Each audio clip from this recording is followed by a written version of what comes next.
Are you guilty of not making self-compassion a priority? Make today the day you start making it a priority.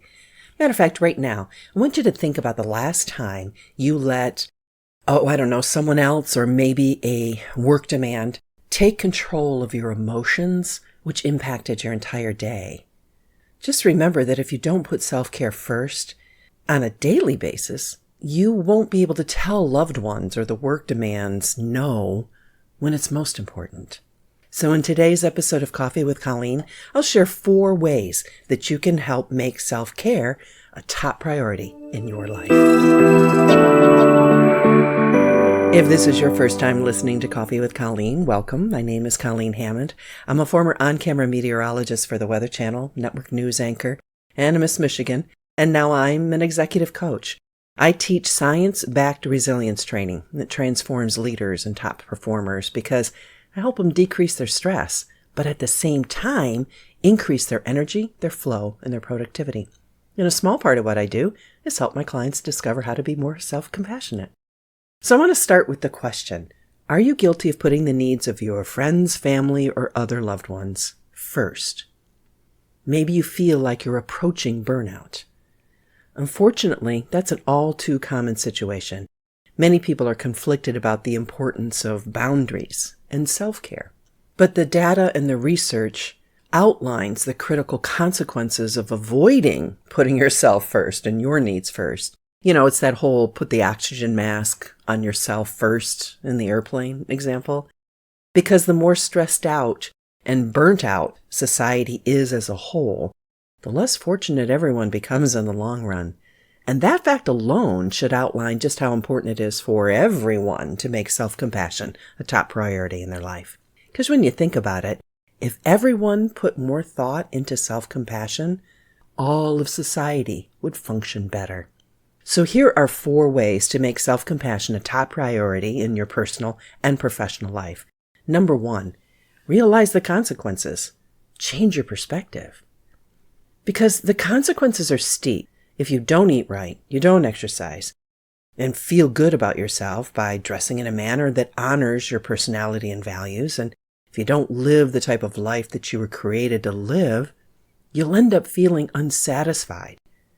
And you may even end up unprepared or unable to help others. You know, it's not egotistical to take care of yourself and your needs. Is it selfish if your child wants to eat 3 times a day? If it's not selfish for someone else to do it, it's not for you either. Number 2, understand the benefits to proper self-compassion. When you take loving care of yourself, just like a zookeeper takes care of the animals in the zoo, you'll actually become much more productive and useful to yourself and others in this life. You'll feel good more often than not, and then you'll be able to do more, get more done in less time, because you're not held back by poor mental or physical health or other concerns. Using adaptations to make your life easier is all part of self-compassion and living your best life. Number 3, start small and lower your expectations. Do things you know you love. And don't expect perfection when you try new things. Just enjoy the process. You know, one of the biggest killers of joy is having too many expectations or too high expectations about the world and your environment and people.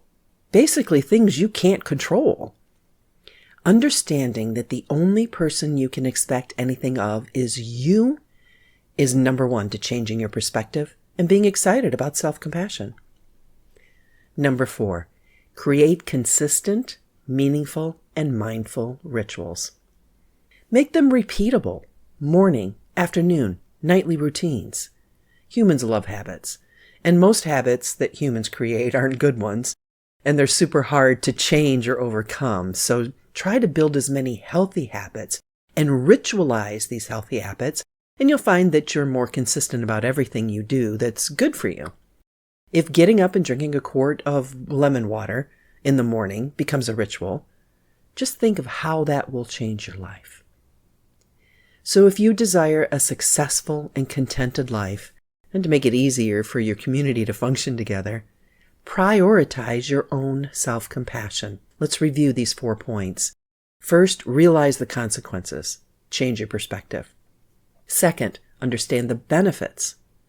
Third, start small with low expectations. And fourth, create consistent, meaningful, and mindful rituals. Understand and follow those tips, and that'll get you on the right path to making self-care and self-compassion a top priority. Because the more you put your needs first, the healthier you will become, and then the more you can help and improve the lives of others around you. I hope you enjoyed this episode of Coffee with Colleen. Telling somebody about it is a matter of self-care for me. Just take a screenshot right now and share that on social media.